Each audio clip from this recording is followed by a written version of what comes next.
Section 3, this section contains 6 questions. They are non-negative integers, मतलब minus में answer नहीं आएगा, answers will be in positive.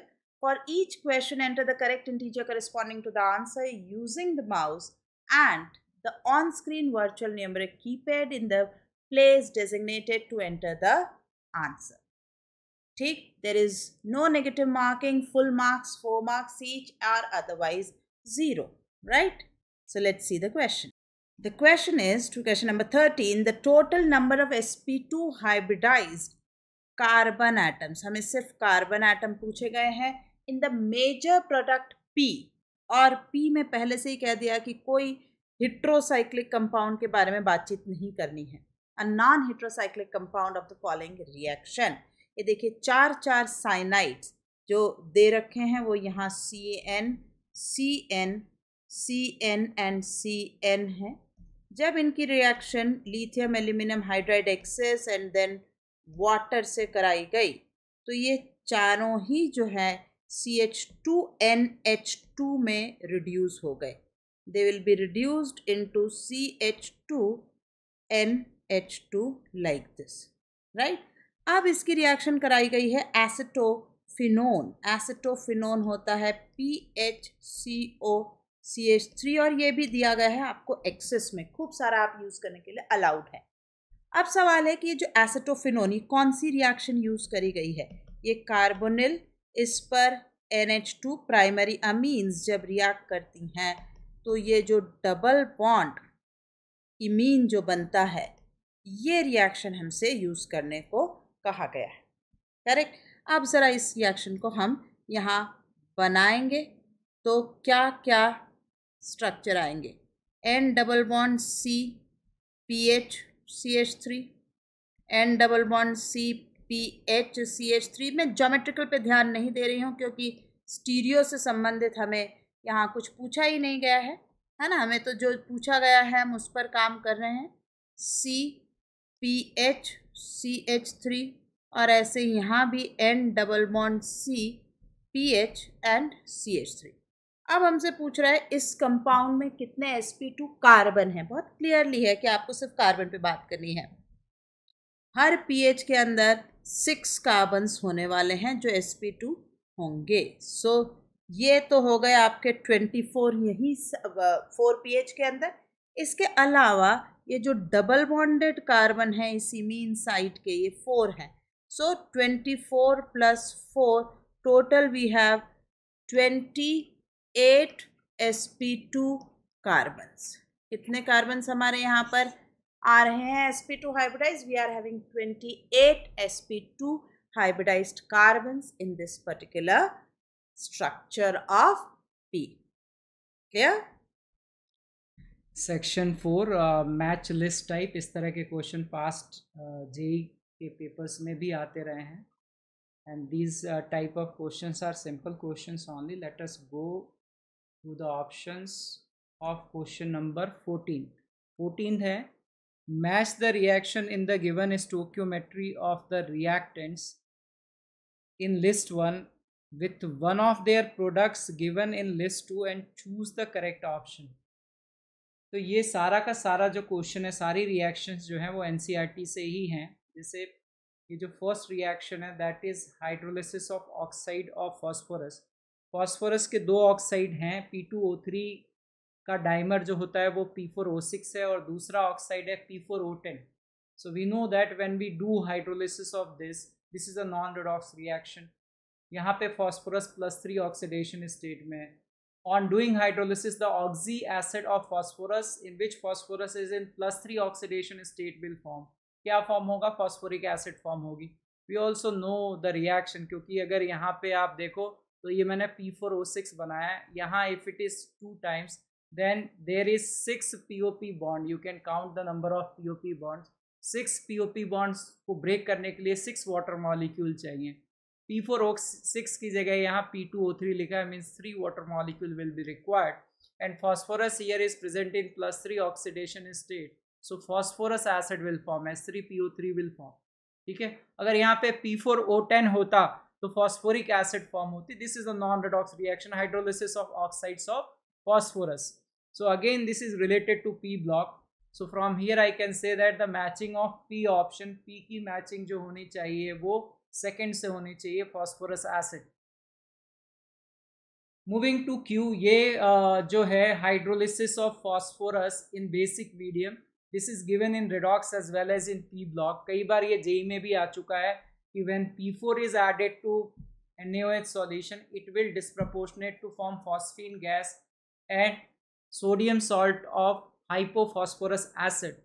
तो यहाँ पे फॉस्फोरस -3 ऑक्सीडेशन स्टेट में है और यहाँ फॉस्फोरस +1 ऑक्सीडेशन स्टेट में है, right. You can balance the reaction also. Disproportionation reaction है, हालांकि हमें बैलेंस रिएक्शन नहीं लिखना है, we have to just find out the product. तो यहाँ NaH2PO2 नहीं है, ओनली PH3 है. So we can say that the matching of Q will be 3. So again from NCERT, दो जगह दे रखा है, पहले जेई एडवांस में ऑलरेडी पूछा जा चुका है. So this R option is also from NCERT and it is in directly given in NCERT organic chemistry में reactions of carboxylic acids में दे रखा है ये कि PCl5 अगर acetic acid से reaction करेगा then there is a formation of CH3, COCl, POCl3 and HCl. So this is the reaction and one option is not matching here, right? So with this reaction R, there is a product POCl3 which is given here. तो R को हम 4 से match करते हैं, again from NCERT, reaction directly from NCERT. And S option, ये redox chapter में जो exercises दे रखी हैं उसमें दे रखा है S3PO2 will react with AgNO3 और S3PO2 will react with copper sulfate solution. इन दोनों reactions में जो S3PO2 है it will convert into phosphoric acid and Ag plus will convert into Ag or copper sulfate will convert into copper. So this reaction is also from NCERT redox chapter. So S3PO2 will react with AgNO3 and water to form phosphoric acid Ag and HNO3. So again from NCERT this is given. So S option should be matched with 5. So if we go through the option from here we are getting that D option will be the answer क्योंकि P की matching होनी चाहिए 2 से, Q की matching होनी चाहिए 3 से, R की मैचिंग होनी चाहिए 4 से और S की मैचिंग होनी चाहिए 5 से. So mixing of organic, inorganic and physical because disproportionation of P4 and NaOH and S3PO2 react with AgNO3 ये redox chapter से हैं, ये organic chemistry से और ये inorganic chemistry से है. So mixing of all the topics they have framed this beautiful question. So answer for question number 14 will be D. Question number 15, this question is from coordination chemistry. Very nice question. Match the electronic configuration in list 1 with appropriate metal complex ion in list 2 and choose the correct option. Atomic number of iron, manganese and cobalt is given. तो हम क्या करते हैं कि list 2 में जो compounds दे रखे हैं उसके बारे में हम फाइंड आउट करते हैं कि उनका इलेक्ट्रॉनिक कन्फिग्रेशन क्या होगा. So starting with 1, iron is present in +2 oxidation state और वाटर को हम वीक फील्ड लिगेंड अज्यूम करते हैं. कोऑर्डिनेशन नंबर 6 है. So the crystal field splitting energy will depend on many factors, charge on central atom, type of ligand, coordination number, तो सब मिला के we can say that the crystal field splitting energy is less than mean pairing energy. So octahedral complex है, तो ये जो हमने इसको T2G और EG में डिवाइड किया लेकिन ये गैप बहुत कम है. What will happen that कि फर्स्ट 1 इलेक्ट्रॉन सब में फील्ड होंगे, उसके बाद पेयरिंग होगी. It is like a weak field ligand, right? Without splitting we can say that, but splitting will take place. But since the crystal field splitting energy is less than mean pairing energy, पहले सब में एक एक electron फिर pairing होगी.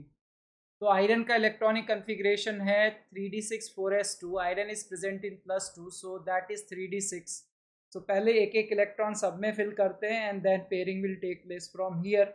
Since it is octahedral complex तो ये हो गए T2G atomic orbitals and this is EG atomic orbitals. ये एक्सियल है और ये नॉन एक्सियल है. इसमें 4 इलेक्ट्रॉन्स हैं और इसमें 2 इलेक्ट्रॉन हैं. So if I try to match, S option से मैच हो रहा है ये.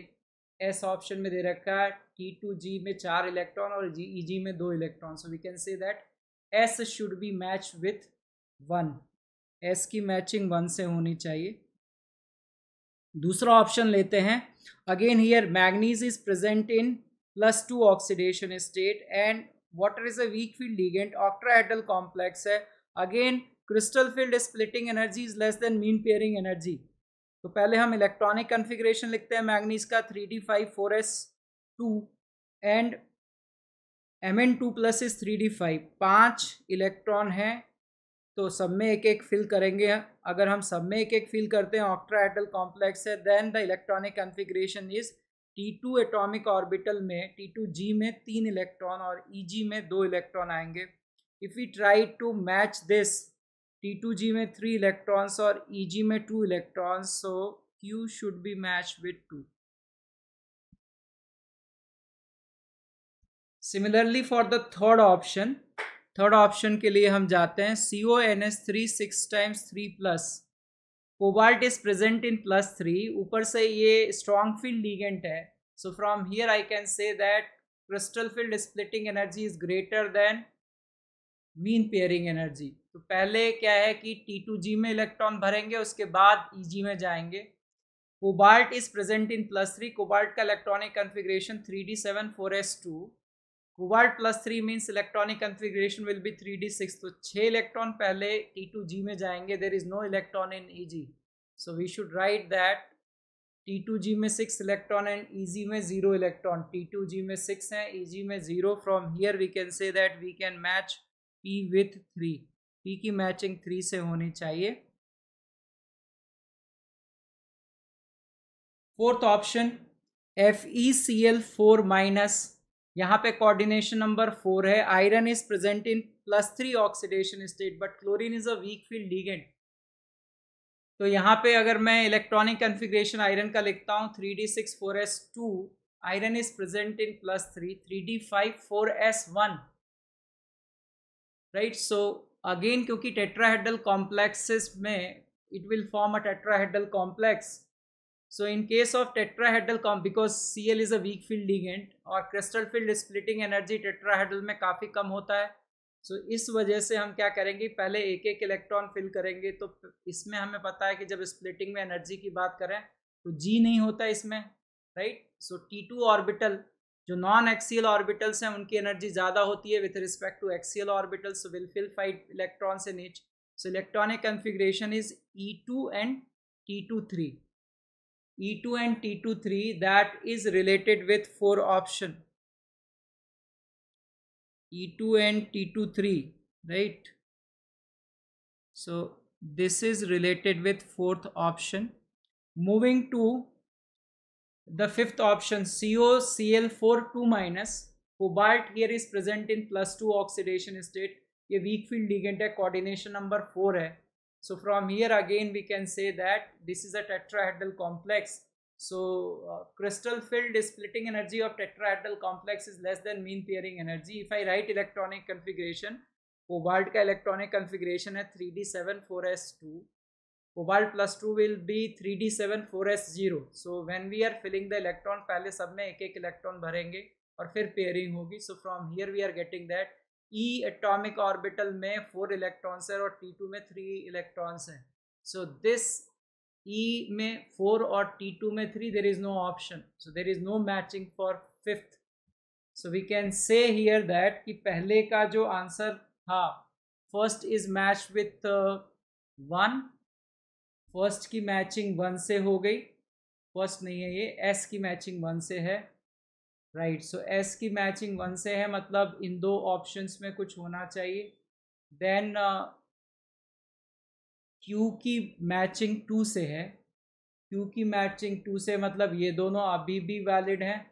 सो between C and D option if we again go through it, P की मैचिंग 3 से है, P की मैचिंग 3 से है, दोनों में वैलिड है। Then the last option FeCl4 में हमें मिल रहा है कि R की मैचिंग 4 से होनी चाहिए, यहाँ पे R की मैचिंग 5 से है, right. So from there we are getting that D will be the answer. Very nice question. ये पूरा का पूरा पेपर जिस तरह से बनाया गया है, पेपर में कोई भी डाउट नहीं है, इफ एंड बट नहीं है, right? All the questions are very clear to the points and very good level of questions they have asked, very good mixing of physical, organic and inorganic is there in this paper. So question number 16 SN1 SN2 पर based question. यहाँ list 1 में आपको कुछ reactions दी हुई है। Match the reactions in list 1 with the features of their products in list 2 and choose the correct option. First जो है ये है 1 ब्रोमो 2 इथाइल पेंटेन। ये देखिए मैंने यहाँ बना रखा है 1 ब्रोमो 2 इथाइल पेंटेन। कहा गया है कि इसका सिंगल स्टीरियो आइसोमर लिया, R तो R, S तो S। मैंने रैंडमली एक कोई सा भी बना लिया। यहाँ इनने माइनस दिया है, मुझे नहीं पता है माइनस है या प्लस है, आई टुक जस्ट एनी वन। अब यहाँ कहा है कि एक्वस NaOH से रिएक्शन कराएं और क्वेश्चन में ही दे दिया SN2 है, हमें सोचना ही नहीं है। SN2 है मतलब जहाँ पर अटैक होगा वहाँ वॉल्डन इन्वर्जन ऑफ कॉन्फिगरेशन होना चाहिए। बट द पॉइंट इज कि ये जो कायरल साइट है ये रिएक्शन की साइट नहीं है, रिएक्शन की साइट है 1 ब्रोमो। यहाँ पर अटैक हो भी गया तो जो कायरल है it will continue to have retention of configuration, इसलिए P का मैच 2 रिटेंशन ऑफ कॉन्फिगरेशन होगा। ठीक, Q जो है वो है 2 ब्रोमोपेंटेन। अब देखिए P और Q में यहाँ डिफरेंस आपको समझ आ जाएगा। इस बार जो ब्रोमिन है ना, ये 2 ब्रोमोपेंटेन ये कायरल सेंटर है। इस पर जब SN2 होगी तो डेफिनेटली ब्रोमिन अगर वेज पर है तो OH डैश पर आना चाहिए। ये आपका इन्वर्जन ऑफ कॉन्फिगरेशन ये दिखाएगा। अगर कायरल सेंटर पर SN2 हो तभी तो आप इन्वर्जन की बात करेंगे। अगर साइट ऑफ रिएक्शन कोई और है, कायरल साइट कोई और है, तो आप वहाँ इन्वर्जन की बात नहीं कर सकते। सो यहाँ इन्वर्जन ऑफ कॉन्फिगरेशन होगा। क्लियर? R जो आता है, R के लिए मैच किया है। चलिए यहाँ हम बढ़ने से पहले ऑप्शंस तो एक बार देख ही लें। हमें P जो मिल रहा है आंसर, P का मैच अभी तक हमें 2 मिला है और Q का मैच हमें 1 मिल गया है। सो 2 and 1, अगर इतना ही देखकर हम बढ़ें तो ऑप्शन B लगना शुरू हो गया है। P का मैच 2, Q का 1, ये एक ही में है। खैर बाकी 2 को हम सॉल्व जरूर करेंगे, बट इतना करने पर भी आपका आंसर B आ रहा है। आइए, जो R है वो ये कंपाउंड दे रखा है 3 ब्रोमो 3 मिथाइल हेक्सेन। चेक कर लेते हैं 1 2 3 4 5 6, yes 3 bromo 3 methyl hexane and the reaction this time is mentioned as SN1। SN1 मतलब मुझे ब्रोमिन हटा के कंप्लीट कार्बोकैटायन बनाना है, और कार्बोकैटायन का हाइब्रिडाइजेशन कैसा होगा बेटा? sp2। sp2 मतलब प्लेनर, और प्लेनर पर जब OH अटैक करेगा तो ऊपर से भी अटैक कर सकता है, नीचे से भी अटैक कर सकता है। तो यू विल हैव बोथ, जो कायरल सेंटर के 2 कॉन्फ़िगरेशन बन सकते हैं वो दोनों बनेंगे, R भी और S भी। सो ये देखिए, अगर वेज पर OH आए तो ये स्ट्रक्चर, डैश पर OH आए तो ये structure. So you'll have mixture of enantiomers, दोनों का कॉम्बिनेशन। तो R का मैच हमें मिल रहा है 3। यहाँ मैं लिखती हूँ R का मैच हमें मिला है 3, जो हमारे आंसर में है। चलने देते हैं। S is again some compound given जिसका सिंगल एनांटियोमर और SN1। तो पहले ही उन्होंने कॉन्फ़िगरेशन वगैरह दे रखी है, हमने वही कॉपी करी है। ये सिंगल एनांटियोमर। अब एक कायरल सेंटर ये है और एक है जहां रिएक्शन होनी है, राइट? तो ये ब्रोमिन पर SN1 हुआ, तो जैसे हमने भी इससे जस्ट पहले R ऑप्शन में SN1 डिस्कस किया था कि कार्बोकैटायन और प्लेन के ऊपर और नीचे दोनों तरफ से OH की एंट्री वो यहाँ हुई। बट ये वाला कायरल सेंटर कैसा रहा? अनटच्ड, इस पे तो कोई चेंज आएगा नहीं, ये तो साइट ऑफ रिएक्शन है ही नहीं। सो ये कॉन्फ़िगरेशन फिक्स रह गई। You got my point? अब आप ये जो 2 प्रोडक्ट बने हैं इनको अगर आप चेक करेंगे तो they are diastereomers, they are not mirror images, they are not identical. ना ये मिरर इमेजेस हैं ना ये आइडेंटिकल हैं। ये इस वाली साइट की कॉन्फ़िगरेशन दोनों में सेम है, बट ये वेरिएबल कॉन्फ़िगरेशन बनी है। सो ये जो आपको बना है ये कॉम्बिनेशन है मिक्सचर ऑफ डायस्टीरियोमर्स, जो 5th वाली पॉइंट से मैच कर रहा है। ये 5th mixture of diastereomers. So S का मैच है 5। और P2Q1R3S5 इस पूरे को अगर आप लेंगे तो आपका आंसर आएगा B. Answer is B which is correct. ठीक, let's move to next question. So question number 17. पहले तो क्वेश्चन ध्यान से पढ़ना है, बहुत इंपॉर्टेंट, क्योंकि काफ़ी सारे लोगों के डाउट मेरे पास ऐसे आए हैं कि इसमें तो आंसर ही मैच नहीं कर रहा है. ध्यान से देखें. ठीक, क्या दे रहा है देखिए. The major products obtain from reaction in list 2, मतलब लिस्ट 2 का आपको प्रोडक्ट बनाना है, are the reactants for the name reaction mention in list 1. कितना बढ़िया है. Match list 1 and list 2 and choose the correct option. आपको लिस्ट 2 की तो पूरी रिएक्शंस बनानी है ना. आपको लिस्ट 2 की रिएक्शंस बनाकर और फिर जो प्रोडक्ट बन रहे हैं वो लिस्ट 1 की कौन सी नेम रिएक्शन का स्टार्टिंग मटेरियल होंगे, ये चेक करना है. चलिए करते हैं. तो लिस्ट 2 में फर्स्ट क्या दिया है, एसिटोफिनोन. एसिटोफिनोन मैंने अभी आपको बताया था, दोबारा बताती हूँ. This is acetophenone. इसकी रिएक्शन आपको दे दी है जिंक अमलगम, और कॉन्सेंट्रेटेड तो नहीं लिखा है but the same reaction, and you will get PHCH2CH3. ये कौन सी रिएक्शन है बताइए. ये है आपकी क्लेमेंसन रिएक्शन, है ना. दिस इज क्लेमेंसन्स रिडक्शन या क्लेमेंसन रिएक्शन, जो भी आप बोलें. अब जो प्रोडक्ट आपका बना है ये PHCH2CH3, ये कहाँ कहाँ जा सकता है. यस, हम इसे इटार्ड में ले सकते हैं रिएक्शन में. दैट इज अ पॉसिबिलिटी, है ना. इटार्ड क्या है, CrO2Cl2 फॉलोड बाय हाइड्रोलिसिस जो होती है ये रिएक्शन, और इसमें ये बन जाएगा वापस से एसिटोफिनोन. पॉसिबिलिटी, हम तो पॉसिबिलिटी पे छोड़ रहे हैं अभी कि यस इस फर्स्ट का मैच जो है, क्या यहाँ लिखें कि इस P को 1 एक मैच मिलता है. आते हैं रिएक्शन नंबर 2 पे, जहाँ टॉलिन से रिएक्शन कराई गई है. टॉलिन मतलब PHCH3, इसको KMnO4 और KOH से ट्रीट करा गया है. KMnO4 KOH heat. Alkaline KMnO4 में हीट करेंगे, कितनी भी बड़ी अल्काइल चेन होगी it will be oxidised to benzoic acid. इसकी रिएक्शन SOCl2 से कराई गई तो ये बन जाएगा COCl. तो 2 का प्रोडक्ट है PHCOCl, बेंजोइल क्लोराइड. अब बेंजोइल क्लोराइड देखते ही हमारा हाथ जाएगा टुवर्ड्स रोजनमंड रिडक्शन, क्योंकि रोजनमंड रिडक्शन है PHCOCl palladium poisoned by barium sulfate, you will have PHCHO. very important reaction. ये चारों name reaction, all the 4 are given in NCERT, right. ये चारों वही नेम रिएक्शन उन्होंने यूज करी है जो NCERT में प्रेजेंट है. कुछ भी रैंडम मैनेज स्टोर की नमीन ऐसी भारी भारी कहीं कुछ जरूरत ही नहीं है. रोजनमंड्स रिएक्शन. सो ये है रोजनमंड रिएक्शन. S का मैच आ रहा है 2, right. Let's move to the third. Benzene की रिएक्शन कराई गई है CH3Cl और अनहाइड्रस AlCl3 से.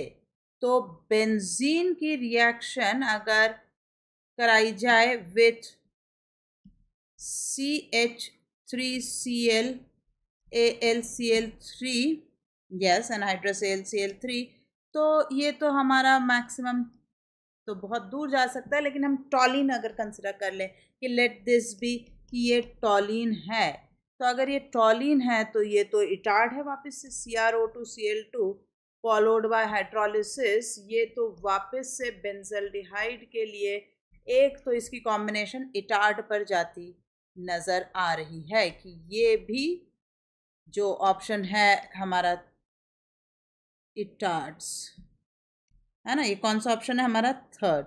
ये हमारा थर्ड ऑप्शन भी हमें इटार्ड की तरफ लेकर जा रहा है. आइए देखते हैं कि क्या होता है. तो हमारे पास फर्स्ट एंड थर्ड ये चीज़ P के साथ मैच कर रही है, लेकिन S के साथ हमें 2 चाहिए. यहाँ तक अभी हम पहुँचे हैं, इससे हमारे कौन से ऑप्शंस हट गए, A हट गया है ना. और क्योंकि S के साथ 4 है तो ये भी चला गया है. हमारे पास रेस में आंसर बच रहा है B और D. B और D अभी रेस में है. Let's move to fourth. Aniline पर NNO2 HCl. वेल इसको तो क्या अलग से लिखने की ज़रूरत है, लेकिन खैर चलिए लिखते हैं कि हमें कहा गया है एनिलीन पर आप रिएक्ट कराएं NaNO2 प्लस HCl। टेम्परेचर मेरे ख्याल से क्लियरली 0 to 5 273 to 278 केल्विन, मतलब 0 to 5 डिग्री सेंटीग्रेड। क्या बन जाएगा इससे? तो हमारा डाइजोनियम आयन बनता है N2 प्लस Cl माइनस, और हमारी लिस्ट ऑफ रिएक्शन में ये जाने वाला है गैटरमैन रिएक्शन। ये गैटरमैन रिएक्शन मतलब Q has to be 4, answer D तो हो गया। खैर बाकी चॉइसेस कंप्लीट करें। गैटरमैन रिएक्शन, अब गैटरमैन रिएक्शन कौन सी और क्या रिएक्शन है इसकी बात करूं। इसको अगर आपने कॉपर HBr कॉपर HCl में हीट करा, जब कॉपर के साथ सीधे हीट करते हैं तो ये रिएक्शन कौन सी कहलाती है? ये कहलाती है गैटरमैन। और अगर आप इसको CuCl plus HCl CuBr plus HBr के साथ हीट करते हैं तब ये कहलाती है सैंडमेयर। अगेन NCERT, एक भी लाइन बाहर नहीं गई अभी तक। हाँ, Rosenmund sorry, this was Gattermann reaction. Moving to this fifth, phenol का ट्रीटमेंट है with zinc and heat. Zinc powder एक तरह से है ना। फिनॉल का ट्रीटमेंट अगर जिंक पाउडर से होता है तो बेंजीन बनती है, और बेंजीन, अब एक ही चीज़ बच रही है उसमें, गैटरमैन तो हमारी हो गई है, ये बच रही गैटरमैन कॉच रिएक्शन, है ना। तो Gattermann Koch reaction is reaction of benzene AlCl3 carbon monoxide and HCl, and it is method of production of CHO, right? So ये हो गया मैच गैटरमैन कॉच रिएक्शन। ठीक, ये है गैटरमैन कॉच रिएक्शन। और अगर ऐसा तो ये हमारा R का मैच आएगा with 5 R5 is to complete. So answer is D for question number 17. So here total paper 1 is completed। और आपने देखा होगा कि पेपर अब सिंपल तो नहीं कह सकते, पेपर बहुत अच्छा है, technically very sound, very fundamental and direct applications, yes, from NCERT। but कितने लोगों का NCERT एक्चुअल में इतनी डिटेल में एक एक लाइन के से पता है कि कहाँ क्या यूज करना है। So overall competition will remain same, and again chemistry is going to be make or break it subject. Thank you everyone for paper 1 discussion. I think that the paper was very beautiful in sense of that they have blended the question of organic, physical, inorganic, and they have also maintained कि कुछ questions आसान होने चाहिए, कुछ moderate होने चाहिए और कुछ क्वेश्चन टफ होने चाहिए। और पेपर में कोई भी ऐसा क्वेश्चन नहीं है जिसमें कोई डाउट हो या कंफ्यूजन हो। All questions are within the syllabus and very nice framing of questions are there. तो आप लोगों को अगर हमारा डिस्कशन पसंद आया हो तो प्लीज़ हमारे चैनल को लाइक और सब्सक्राइब ज़रूर करें। And do not forget to share it with your friends, family, peers, students, whosoever you can. So see you again in paper 2 discussion. Till then, take care. Bye-bye. Bye-bye. Thank you.